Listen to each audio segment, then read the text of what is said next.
Assalamualaikum warahmatullahi wabarakatuh.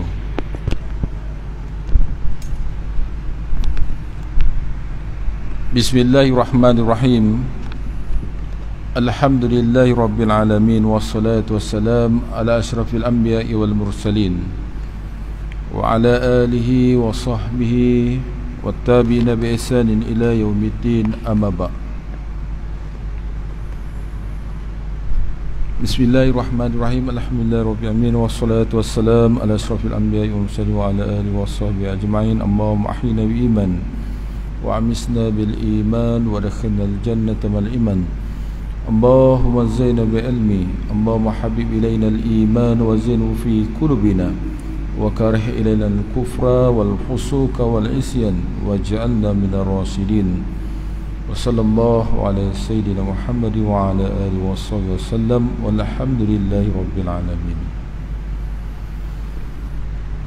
Alhamdulillah, kita dapat lagi menyambung pengajian kita melalui kitab Bidayatul Hidayah, yakni permulaan jalan hidayah, yang telah pun dikarang oleh Imam Ghazali rahimahullah, serta kita menggunakan kitab yang telah pun diterjemahkan oleh Syekh Ahmad Fahmi Zamzam, nafa'ana Allah bi ulumihi fi daraini amin. Baik, kita sambung lagi pada mukaddimah, pada muka surat 13, mukadimah yang telah pun dikarang oleh Imam Ghazali dengan nama Allah yang sangat pemurah lagi sangat menghasihani. Segala puji bagi Allah sebenar-benar pujian, di mana penulis memulakan dengan bismillah, dengan basmalah. Jadi kita pun kalau apa-apa perkara yang baik, kita dahulukan dengan bismillah. Semua perkara yang baik, kita nak tuju perkara yang baik, makan perkara yang baik juga, minum perkara yang baik juga. Jadi kita mulakan dengan basmalah. Semua perkara lah kita dapat cuba. Perkara yang baik kita mulakan dengan bismillah, mudah-mudahan ada keberkatannya. Mengambil wuduk pun begitu. Mengambil wuduk kita mulakan dengan bismillah. Jadi yang awal sekali, yang pertama, perkara-perkara sunat untuk mengambil wuduk ialah melafazkan basmalah, iaitu bismillahirrahmanirrahim. Nabi kita sallallahu alaihi wasallam menyebut orang yang mengambil wuduk tanpa basmalah, dia ambil wuduk tapi tak membaca bismillahirrahmanirrahim, jadi dia boleh membasuh pada diri dia kepada air yang sampai kepada tubuh badannya. Umpamanya kalau dia basuh tangan dahulu, dapat bersihkan tangan lah. Kalau yang rukun saja dia ambil, umpamanya muka, tangan, menyapu kepala, kemudian membasuh kaki, dia ambil yang rukun je. Jadi air yang sampai ke anggota badan tu sahaja yang dapat membersihkan. Tetapi kata Rasulullah sallallahu alaihi wasallam, barang siapa yang memulakan dengan basmalah, jadi dia mulakan dengan bismillahirrahmanirrahim, maka dia seumpama telah menyucikan seluruh anggota dia. Seluruh anggota dia termasuk yang dalaman, organ dalaman, hati kita, jantung kita, semua sekali dibasuh. Seumpama begitu bila kita menyebut bismillahirrahmanirrahim terlebih dahulu sebelum kita melakukan wuduk. Itu pada fadilat mengambil wuduk dengan memulakan Bismillahirrahmanirrahim. Perkara yang lain, kita nak naik kenderaan, kita nak makan, kita nak pergi suatu tempat yang baik, semua perkara yang baik kita mulakan dengan Bismillah, akan mendapat keberkatan daripada Allah Subhanahu Wa Taala. Jadi penulis ni pun tak meninggalkan perkara tersebut. Jadi bermula dengan Bismillahirrahmanirrahim, kemudian dengan Alhamdulillah, pujian kepada Allah Subhanahu Wa Taala. Kita ni makhluk kena puji Allah Subhanahu Wa Taala. Itu makhluk kita ni yang dibuat, dicipta oleh Allah Subhanahu Wa Taala. Makhluk kalau dipuji diri dia, ni something wrong lah. Tapi Allah puji pada diri dia sendiri, tadi masalah. Kerana Allah mempunyai kehebatan yang maha kehebatan. Jadi dia puji diri dia, tak ada masalah. Kita puji diri kita, ada masalah. Sebab kita ni, yang memberi hebat kepada kita ialah Allah Subhanahu Wa Taala. Tapi kalau kita puji orang lain, tak ada masalah. Puji diri sendiri. Segala puji bagi Allah sebenar-benar pujian. Selawat dan salam tercurah kepada sebaik-baik makhluknya, penghulu kita Nabi Muhammad sallallahu alaihi wasallam, dan juga kepada keluarga dan para sahabatnya dan pengikut-pengikutnya.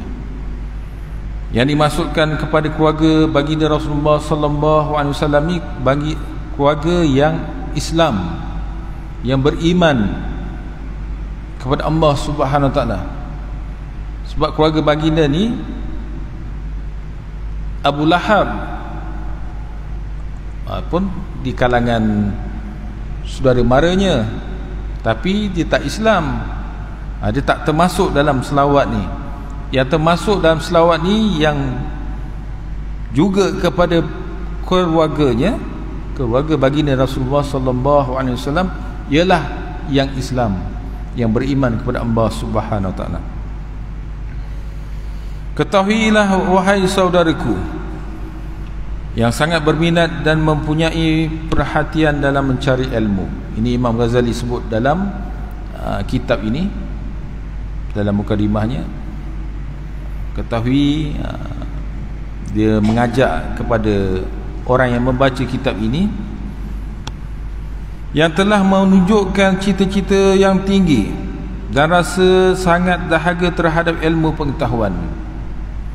Seandainya engkau berniat dengan mencari ilmu ini untuk berlumba-lumba dan mendapatkan kemegahan dan terkemuka di kalangan kawan-kawan, dan untuk mencari perhatian orang ramai terhadap dirimu dan menghimpunkan akan kekayaan dunia, maka sebenarnya engkau telah berusaha menghancurkan agamamu dan membinasakan dirimu sendiri, dan menjual akhiratmu untuk mendapatkan harta dunia.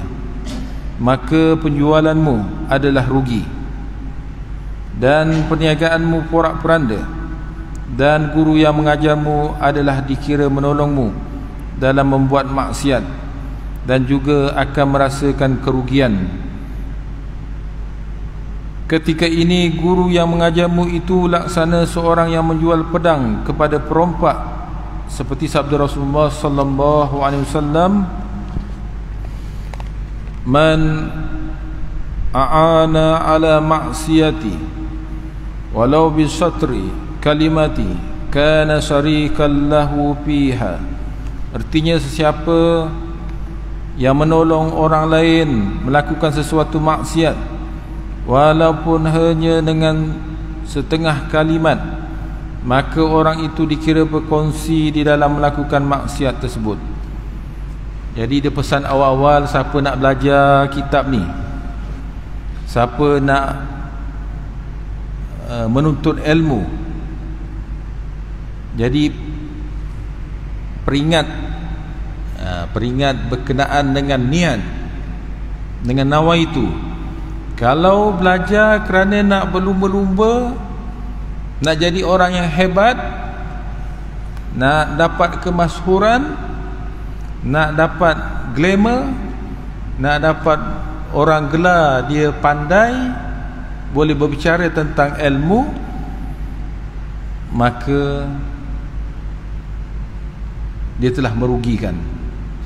Jadi seolah-olah Imam Ghazali nak beritahu belajar ni kena niat betul. Nawaitu ikhlas kerana Allah Subhanahu Wa Taala. Jangan cari perkara yang boleh mendapatkan kemasyhuran, keagungan, ataupun kerana ilmu dapat keuntungan. Bila dia dapat ilmu, dia boleh mengajar, dia boleh berceramah, boleh dapat duit umpamanya, dia dapat keuntungan, ataupun orang angkat derajatnya. Kerana bercita-cita yang demikian, ini sudah merosakkan agama. Jadi awal-awal diingat, kalau kita nak belajar, biar ikhlaskan diri kita, ikhlas kerana Allah Subhanahu Wa Taala, supaya kita tahu ada haram, ada halal. Jadi kita belajar ni bila bukan kerana yang lain. Sebab tu kita sebagai ayah, sebagai ibu, kita punya anak-anak yang belajar di sekolah pun kita didik diri kita. Anak-anak sekolah ni niat supaya dia boleh membaca, boleh faham, boleh ada ilmu, boleh mengaji, boleh tahu halal haram. Bukan niat kerana biar dia dapat ilmu, biar dia dapat pangkat, dia boleh pekerjaan, nak masuk U kita pun pilih ni mata pelajaran ataupun ni bidang fakulti mana yang boleh mendatangkan pasaran dalam pekerjaan. Sampai begitu sekali. Jangan. Lillahi ta'ala lah kita bawa anak kita ke sekolah, hatta sampai ke universiti, bukan kerana kita nak orang panggil, oh anak kita belajar sampai universiti, oh anak kita belajar bidang bagian, bidang begitu, bidang ini. Jangan sampai itu. Kita niat biar anak kita pandai. Pekerjaan ini Allah akan tentukan berdasarkan usaha dan kerajinannya, nanti Allah akan tentukan. Sebab kehidupan ni dia tidak menentu. Kadang ada orang yang pandai, banyak A-nya, banyak keputusan cemerlangnya, tapi pekerjaan pun akhirnya biasa-biasa saja. Dan ada juga orang yang dia belajar, tiba-tiba dia dapat pekerjaan yang baik pun ada juga. Peniaga-peniaga, businessman, businesswoman, ada yang biasa-biasa saja keputusannya, tapi berjaya dalam kehidupannya. Ini ialah ditentukan oleh Allah SWT. Tapi kalaulah kita niat awal-awal belajar itu kerana untuk mencari keduniaan, mencari kemasyhuran, itulah yang akan membinasakan diri kita. Kadang-kadang orang-orang yang buat tujuan tersebut akhirnya dia tidak dapat, maka ia jadi kecewa. Sebab tu Imam Ghazali awal-awal dia tanamkan, pasakkan dalam diri kita nak belajar ialah kerana Allah Subhanahu Wa Taala. Begitu juga kalau guru yang mengajar, dia bukan kerana semata-mata keduniaan, bukan kerana kemasyhuran yang dicari, tetapi mengharapkan mungkin ada anak murid dia yang faham, yang boleh mempelajari dan mengetahui ada halal dan haram, akhirnya memboleh menjadi benteng dalam kehidupannya. Mudah-mudahan dengan ilmu tersebut memberi manfaat kepadanya, kehidupannya sewaktu di dunia dan di akhirat. Sebab ilmu yang manfaat ini orang meninggal dunia ni dia dah habis dah, tak ada apa-apa kecuali ilmu yang bermanfaat, yang dimanfaatkan bila dia mengajar, dimanfaatkan oleh orang yang belajar tersebut, maka pahala berterusan di alam kubur. Dan jikalau niatmu di dalam mencari ilmu itu untuk mencari keredaan Allah dan mencari hidayah, bukan semata-mata pandai bercakap, maka hendaklah engkau bergembira. Jadi Imam Ghazali kata, kalau niat betul kerana Allah, happy lah, sukalah, gembiralah, kerana kita punya pasak nawa itu lillahi ta'ala. Kerana para malaikat telah mengembangkan sayapnya apabila engkau berjalan, dan ikan yang ada di dalam laut semuanya meminta ampun bagimu apabila engkau berjalan. Jadi boleh jadi kita happy, kita gembira, kita suka, kerana bila kita niat ikhlas kerana Allah. Bila kita nak belajar ni, daripada rumah ni, masjid ni jauh sikit daripada perumahan, rumah kita jauh sikit, kita datang ke sini kerana berniat untuk iktikaf di masjid, berniat untuk berjamaah di masjid, berniat kerana ada pengajian ilmu yang kita nak mempelajari ilmu yang disampaikan dalam masjid ini.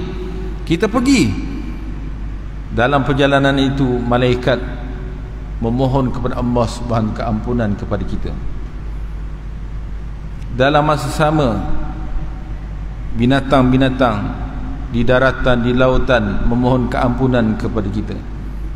Bayangkan malaikat berapa ribu, berapa juta, bermilion mendoakan keampunan kepada kita. Begitu juga binatang, semut, berapa banyak semut, ikan di lautan, berapa banyak ikan di lautan, semua memohon kepada Allah SWT memberi keampunan kepada orang yang menuntut ilmu. Dan saya yakin orang yang belajar di masjid ni, yang datang ke masjid ni, ini yang ikhlas kerana Allah Subhanahu Taala. Sebab kalau belajar di universiti ataupun belajar di suatu tempat yang khas, kerana mungkin dia berbayar kan, kita belajar di universiti itu berbayar, dan kita kena habiskan pelajaran tersebut, kita kena habiskan. Kadang-kadang itulah, kalau tidak ditekankan kerana nawa itu yang ikhlas, boleh jadi terpesong kerana kita nak dapatkan sijil umpamanya. Tapi belajar di masjid ni tanpa bayaran, maknanya datang tu kerana apa? Kerana ada desakan dalam hati nak menuntut ilmu, nak belajar, nak tahu, nak dengar apa yang disampaikan oleh penceramah, pengkuliah. Jadi ada desakan kerana keikhlasan. Jadi ini suatu yang lagi hebatlah. Jadi diteruskan, kalau kita menuntut ilmu ni kerana Allah SWT, kita akan rasa happy, kita akan rasa tenang. Kerana tenang itu telah pun didoakan oleh para malaikat untuk memberi ataupun untuk meminta Allah SWT ampunkan hamba ini, sedangkan manusia ini selalu melakukan dosa. Tiba-tiba kita berada dalam kelompok menuntut ilmu, Allah, tiba-tiba kita diampunkan oleh Allah SWT kerana para malaikat yang mohon ampun. Bayangkan, para malaikat ni dia tidak melakukan dosa.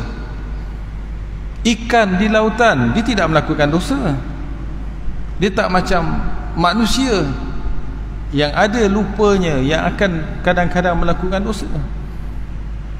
Jadi tiba-tiba golongan yang tidak mempunyai dosa ini memohon ampun kepada Allah SWT untuk hambanya yang belajar menuntut ilmu. Lagilah mustajab doanya. Tetapi sebelum itu hendaklah engkau ketahui bahawa hidayah itu adalah buah daripada ilmu. Jadi bila kita dapat ilmu, kita kena pastikan kita merasai buahnya. Jadi buahnya itu ialah hidayah. Dan bagi hidayah itu ada bidayah. Sebelum kita nak dapat hidayah itu, pasti ada permulaannya. Artinya ada usaha, ada kesungguhan, ada permulaannya, dan ada pula nihayah, yakni kesudahan. Bidayah wa nihayah maknanya permulaan dan kesudahan. Dan ada zahir, yakni yang ternampak, dan ada pula batinnya, yakni dalaman, benda dalaman. Dan engkau tidak akan sampai kepada nihayatul hidayah, kesudahan kepada hidayah itu kita tidak akan sampai jika apa? Dan engkau tidak akan sampai kepada nihayatul hidayah, dan engkau tidak akan dapat menyelami batin hidayah, yakni dalaman pada hidayah itu, kecuali setelah engkau selesai daripada menyempurnakan segala urusan yang berkenaan dengan zahir hidayah itu. Baik, artinya apa? Batin ni dalaman. Hidayah itu hidayat yang datang daripada Allah Subhanahu Wa Taala. Dia ada batin dalaman yang akan kita sentiasa reda kepada Allah Subhanahu Wa Taala, yang kita akan mengingat Allah Subhanahu Wa Taala sentiasa, yang kita akan mengikhlaskan diri kita kepada Allah Subhanahu Wa Taala. Itu semua perkara dalaman. Perkara di dalaman ini juga terbentuk dengan zahirnya, dengan zahirnya lah, dengan apa yang ternampak. Dia tak mungkin kita tiba-tiba dapat pahala jika kita tak sembahyang. Zahir sembahyang mesti ada takbiratul ihram, ada rokoknya, ada sujudnya, ada pergerakan yang orang lihat, menderma. Dia tidak akan terzahir bila ada daripada diri kita mengeluarkan sesuatu, infak. Dia tak terzahir begitu. Jadi daripada batin itu akan terzahir daripada kita punya apa yang ternampak, daripada ucapan kita, daripada kelakuan kita. Di dalam kitab ini saya akan sebutkan bidayatul hidayah, yakni permulaan jalan menuju hidayah. Jadi kitab kecil yang ditulis oleh Imam Ghazali ini akan pergi satu step, iaitu pembuka saja, ya, permulaan hidayah. Tapi kalau nak dapat nihayah, yakni penyudahnya ataupun kesudahannya, mesti dengan bidayah, mesti dengan permulaan. Kita nak dapatkan nombor satu larian 100 meter pecut umpamanya, mesti ada permulaannya dengan kita, ialah dengan kita di garisan permula, barulah kita berlari sampai garisan yang terakhir. Begitulah maknanya kitab ini merupakan bidayatul hidayah, permulaan hidayah, supaya engkau cuba mengamalkannya pada dirimu, dan supaya engkau dapat menguji hatimu. Seandainya engkau dapati hatimu cenderung kepadanya dan nafsumu mahu mengikuti arahannya, seandainya kita dapat hati kita ni, jantung kita ni dapat cenderung kepada perkara yang baik, begitu juga nafsu kita ni, imarah kita ni dapat cenderung perkara yang baik, mengikut arahan hati kita, mengikut arahan kehendak kita kepada ke arah kebaikan, dan dia dapat memberikan perhatian yang sewajarnya, maka nanti engkau akan sampai kepada nihayatul hidayah. Jadinya nanti kalau kita belajar bab mengambil wudu, bab pergi bilik air,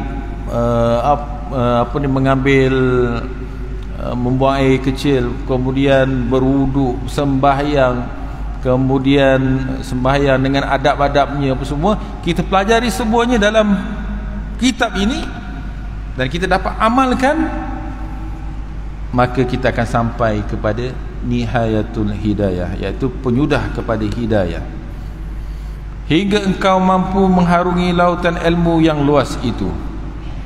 Tetapi jikalau engkau mendapati hatimu tidak memberi perhatian kepadanya, dan nafsumu suka berlambat-lambat dalam melaksanakan perintahnya, maka ketahuilah bahawa kecenderunganmu dalam menuntut ilmu sebenarnya hanya tunduk kepada perintah syaitan yang terkutuk, yang mahu menipu engkau dengan bermacam-macam tipu helahnya, sehingga engkau akan terjerumus di dalam jurang kecelakaan. Syaitan sebenarnya bermaksud supaya engkau melakukan kejahatan, padahal engkau mengira bahawa engkau telah membuat kebaikan. Syaitan ni dia akan meragukan kita, akan mengelirukan kita dengan menggambarkan bahawa perkara yang jahat itu, yang buruk itu adalah perkara yang baik. Dia akan cuba meragukan sebegitu.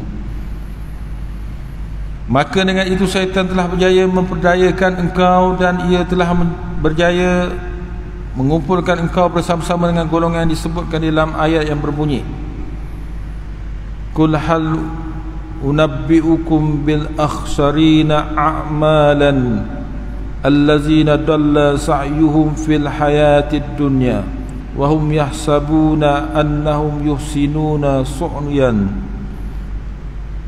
wa hum yahsabuna annahum yuhsinuna sun'an. Maksudnya, katakanlah wahai Muhammad, mahukah kamu aku khabarkan dengan orang yang sebenarnya mendapat kerugian di dalam usaha mereka. Dia buat tapi dapat kerugian, padahal dia berusaha, sedangkan dia beramal, iaitu orang yang telah mensia-siakan perbuatan mereka dalam kehidupan dunia ini. Dia sia-sia, dia buat tu rupanya sia-sia je. Dia buat amal bakti tapi rupanya sia-sia, kerana dalamannya mungkin ada riya, ada ujub, ada takbur. Nanti di bab yang kedua dalam kitab ini juga akan mendidik tentang perkara-perkara dalaman diri kita, dengan lidahnya, mata, telinga, perut, semua dalam kitab ini akan dipelajari. Itu di penyudah sebelum pengakhiran kitab ini, iaitu orang yang telah mensia-siakan perbuatan mereka dalam kehidupan dunia ini, sedangkan mereka menyangka bahawa mereka telah berbuat baik.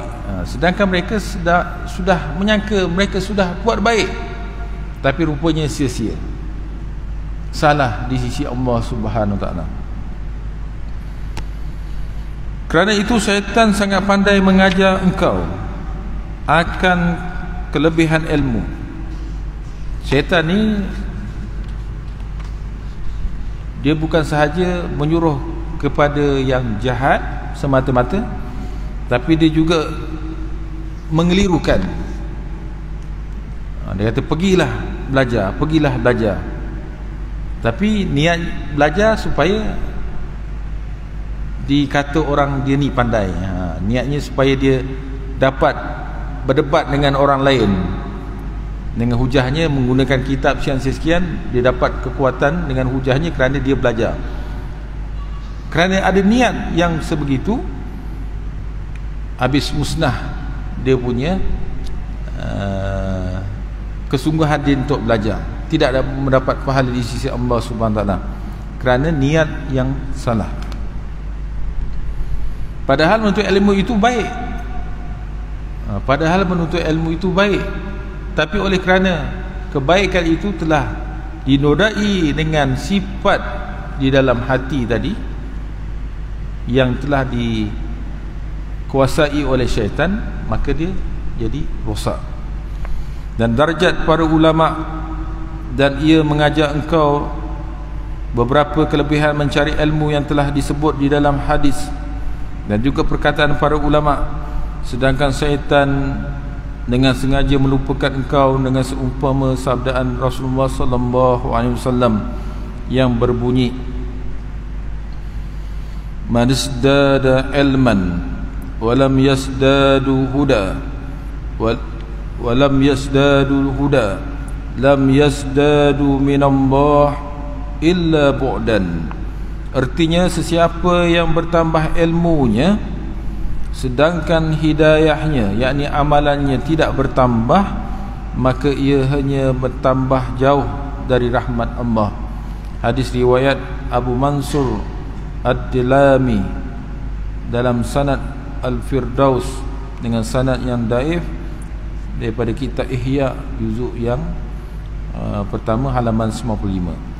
Dan syaitan juga melupakan engkau daripada sabdaan baginda yang berbunyi, asyaddun nasi azaban yaumal qiyamah aliman lam yanfa'hu Allahu bi ilmihi. Artinya, orang yang paling dahsyat siksaannya pada hari kiamat nanti ialah orang yang alim yang tidak memberi manfaat akan dia oleh Allah dengan ilmunya.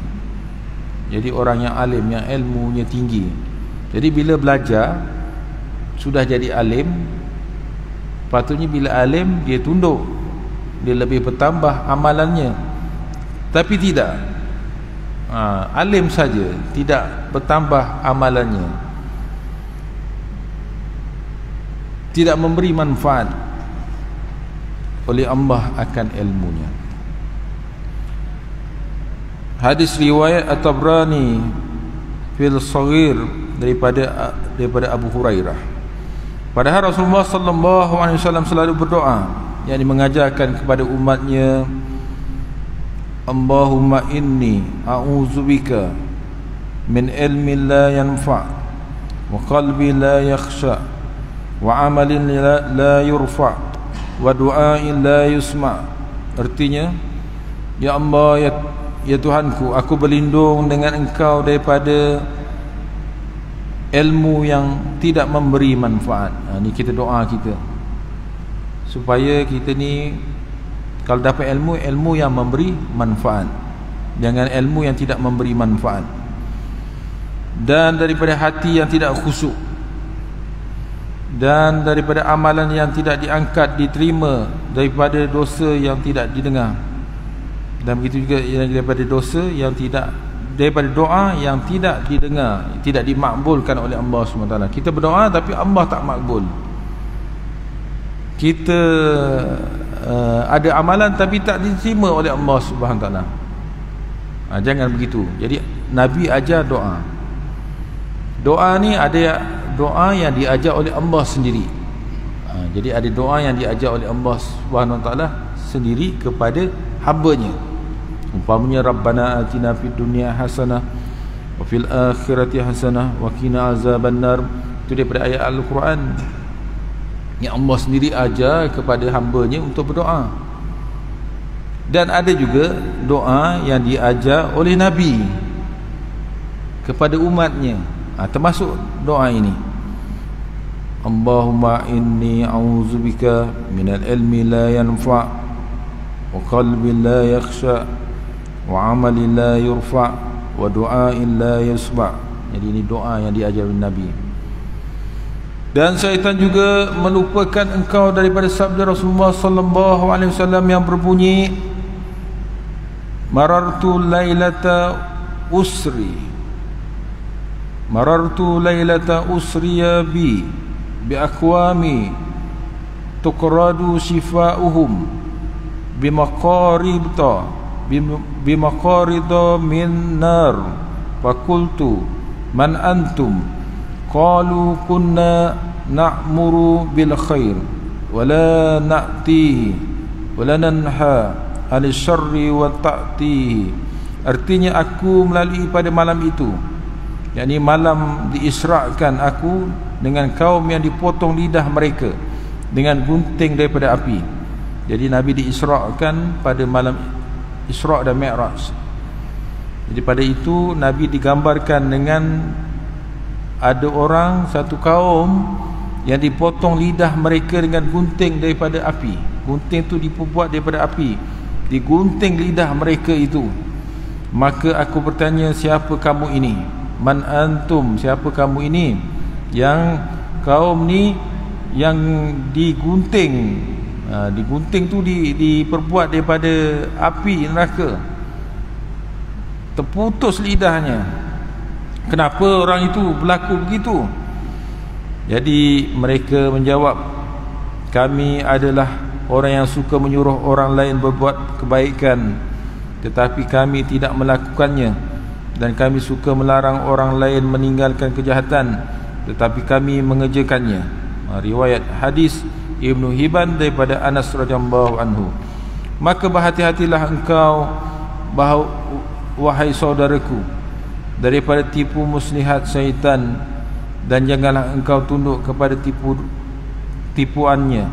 Syaitan sangat pandai memerangkap engkau, yakni dengan menyetujui engkau mencari ilmu. Jadi kita ni disukai dengan kita menyukai mencari ilmu. Jangan kita masuk orang yang kita pun suka ilmu, tapi sebenarnya niat kita tu bukan kerana Allah SWT. Itu sudah pun diracuni oleh syaitan.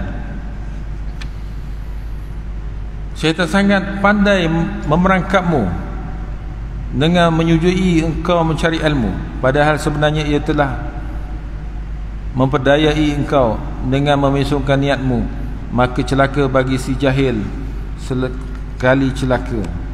Orang yang jahil tu sekali celaka kerana ia tidak mahu belajar, dan celaka bagi si alim, orang yang alim, yang dah nak belajar, yang dah belajar, 1000 kali celaka apabila ia tidak mengamalkan ilmunya. Jadi kalau kita dah beramal, kita dah tahu dengan ilmu, kita tak mengamalkannya, itu lagi jauh celakanya daripada orang yang tak tahu. Padahal orang yang tahu itu lebih tinggi darjatnya, tapi jatuh juga kerana tipu daya syaitan. Dan ketahuilah bahawa manusia di dalam menuntut ilmu ini terbahagi kepada 3 keadaan. Pertama, ini Imam Ghazali telah putuskan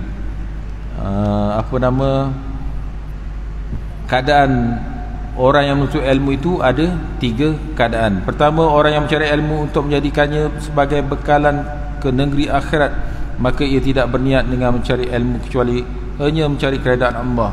Baik, kita sambung pada bulan yang akan datang untuk mengetahui 3 keadaan orang yang mencari ilmu ini. Wallahu a'lam. Bismillahirrahmanirrahim. Alhamdulillahirabbil alamin, wassalatu wassalamu ala asyrafil anbiya'i wal mursalin wa ala alihi washabbihi ajmain. Allahumma ij'alna minal ladzina yastami'una al-qawla fayattabi'una ahsanah.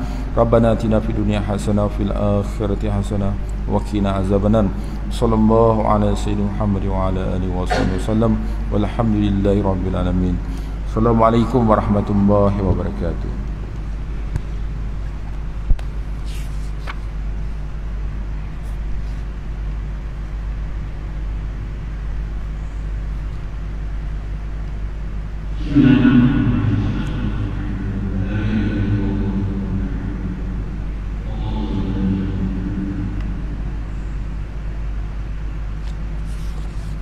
Allah